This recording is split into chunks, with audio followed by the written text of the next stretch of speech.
next section is on why meetings are less tense and more fun and more lighthearted, and there's more joy in there when we're using feedback loops. Okay, ladies and gents, I want you to think to one or more meetings in your group or a previous group where you were using consensus decision making. It was a controversial or complex issue, and we were trying really hard to guess ahead of time all the things that could go wrong or could go right, so that we could create some kind of words that we'll put in a proposal to cover that thing that could happen, or the various things that could happen. We are basically being clairvoyant, like Nostradamus, in order to project into the future, clairvoyantly, intuitively grasp what may happen, what could happen, and then write the words of the proposal to deal with it now.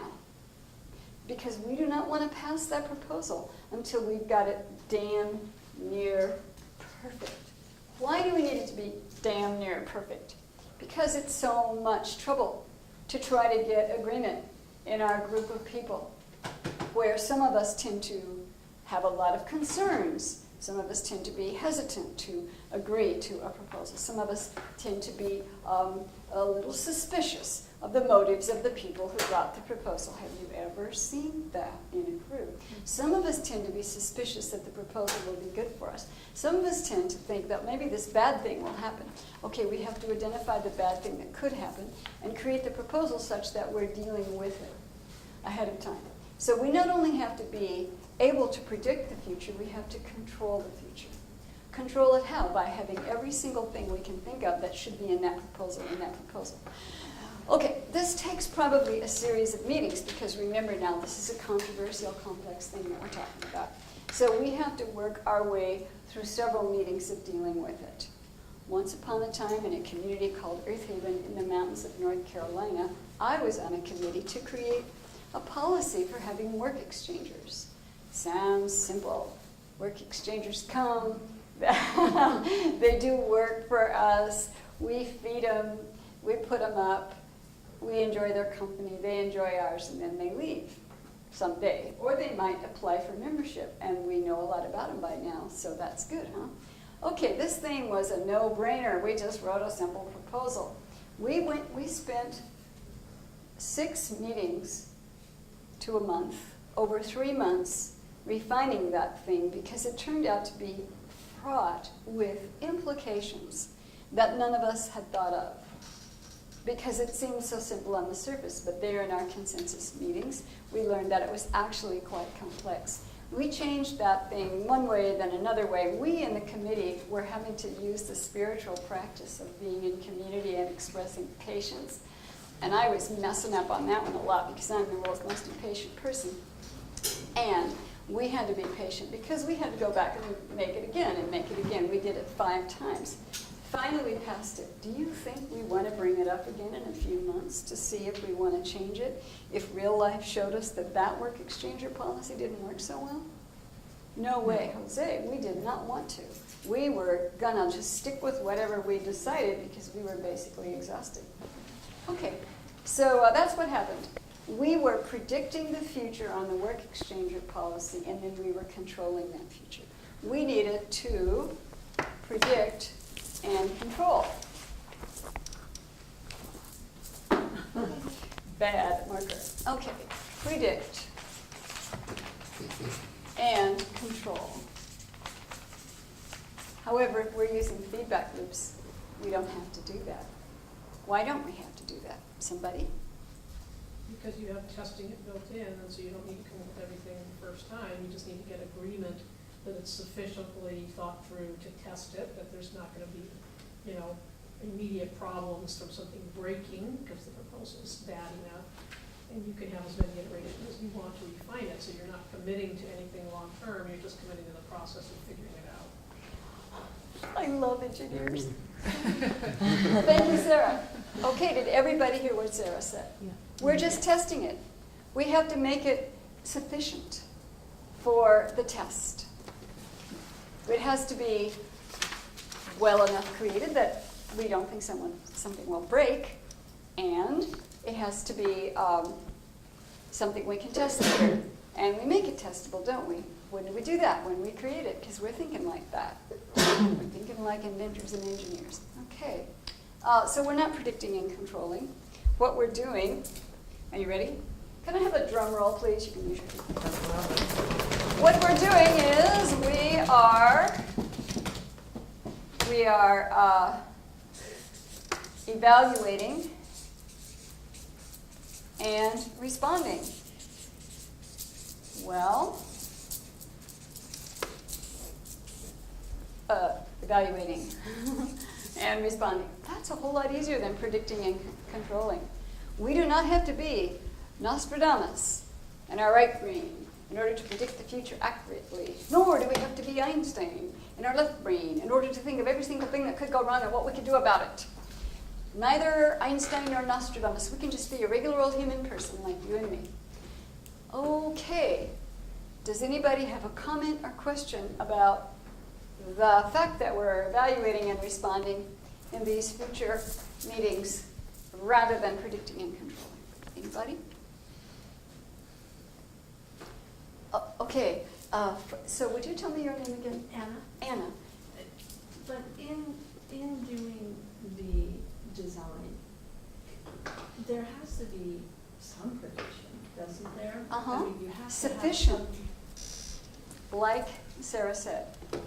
Sufficient so we know it's not going to break. That is to say, put it another way, sufficient so we know it's not going to do overt harm that we can see that it would do.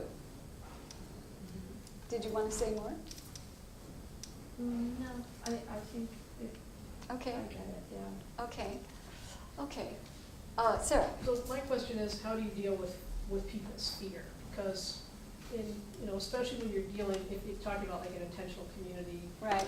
Or a business too potentially, where it's very close to people's lives. Yes. There are going to be certain people in the group who just have a high level of fear, and this process, which is to a certain extent going out into the unknown, where at a certain point the map just says, here be dragons. So how do you deal with Here be dragons. Yeah.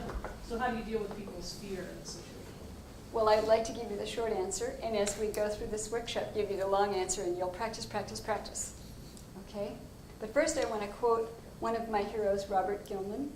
I don't know if you know who he is. He was an astrophysicist, and he decided he didn't want to study out there then, or out there back then, because when you look at a star, you're seeing what it used to be. Did you know that?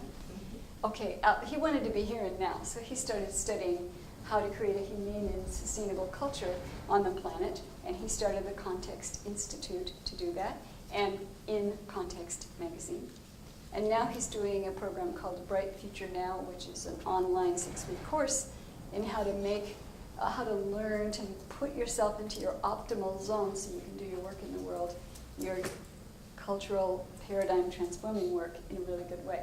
So he's one of my heroes, and he helped start the Global Eco-Village movement. He literally helped start the Global Eco-Village Network, GIN, the international organization that helps eco-villages by being a networking organization. Okay, so Robert said to me recently, yes, when groups use consensus, they cannot move forward as fast or as effectively as the most suspicious person or the most fearful person. And I thought, oh my God, that's exactly my experience, but it's so well put. Has that been your experience, anybody in the room? Thank you. Can you Yes. say that again? Sure. When you're using consensus, your group can only move forward as fast and as effectively as your most fearful person will let you. Or you could say, as your most suspicious person will let you. Because they can stop you. Now, what would be their reason? I think it's like what Sarah says. They might be afraid that a bad thing will happen. A thing they want to protect the community from. And so they're taking the scary and fearful step of blocking the proposal or saying they will, which I call threatening to block, which is really bad. In my opinion, it's not what you're supposed to do in consensus. But anyway, people do it. Over my dead body. Someone in my community actually said that once. And here's another one. I'll block that sucker. There's another one. Here's another one. I'm sorry, but I simply could never consider doing such a thing. So that proposal never gets made. We never discuss it. We never illuminate the issue in our discussion in our business meeting. Why? Because Hildegard or Reginald said something over dinner and now we never even bring it to the meeting. Has anyone ever experienced this? I call this the dreaded premature proposal death. And in my other workshop, I got way into it. But in Sociocracy, we have 7 things which create checks and balances against the abuse of power. Checks and balances. I learned that phrase from American history, from our declarers of independence and so on. And checks and balances is exactly what we have in Sociocracy. Between those 7 things, we've got a method by which the person with the most fears about it really can't stop it. But what they can do is modify the proposal to make it better, so we can check to see where and when those bad things might be occurring, so we can stop it in time, alter it in time. Now, ladies and gents, in the consent decision-making process, which is right here, we are looking at a proposal that has ways to measure and evaluate it, aren't we? They're already written in. We created it, or we created that proposal 5 minutes ago or in our last meeting. Okay, now, let's say that I say, well, what if X bad thing happens? I don't really want us to consent to this proposal right now. Ladies and gents, what do we do? You ask, what do we do? I think you already know. Somebody? Could you ask the question? Sure. We are considering this proposal, which we ourselves created either 5 minutes ago or last month, okay? And one of us says, I'm not ready to consent to this proposal. I do not consent yet. I'm afraid X bad thing will happen. What do we do, Lynette? Maybe see if they'd be willing to experiment. Well, we've got it built in that since they're using Sociocracy, they will be. But you're on the right track. You say, how would you modify the proposal so that it would be good enough for now and safe enough to try? What she said, exactamente. And where, my dear Miss Lydia, do we modify it? On the plan, on the proposal. On the proposal. And where on the proposal? Where in the proposal? Then you extend the Anna? proposal. What? It's revised. We revise the proposal. Where could we revise it if we wanted to? Measurements and all. Oh my God, that's right, what Sarah said. Excuse me, I get excited. Yes, what Sarah said. Let me try to maintain my dignity here. Right, we can change the words in here. Is the bad thing happening? We just described the bad thing. Now I'm saying little kid talk, bad thing, but you know, the unintended consequence, the undesirable consequence. Is that happening? And then I ask Sarah, if we added number 5, is X potential situation starting to happen, do you think the proposal would be safe enough to try? She says yes. I, the facilitator, said, would you withdraw your objection? And she said yes, and we can go forward. But this time, let's go through that again, and this time say no. So, Sarah, if we added number 5, are we starting to see that unintended consequence which you are concerned about? Would you feel that it is safe enough to try, and would you withdraw your objection? Say no, okay? No. Okay. What if we measured it 2 weeks after we implemented it? So we're measuring it sooner, and we added number 5. Do you think it would be safe enough to try? If we agreed to stop it after the bad things happen. Okay, so I'll write that into the proposal, that we will stop it if the thing is happening, and then we'll measure it on August 15th, just 2 weeks after we implement it. So do you think it would be safe enough to try? Yes. Do you withdraw your objection? I withdraw my objection. Ta-da! What about the person who will never, ever, ever let us move forward and they won't relent? We will get to that later. This was just the quick answer. There are several layers of things we can do. Once again, please take my word for it. The multiple reinforcing effects of the 7 parts will address that. Okay?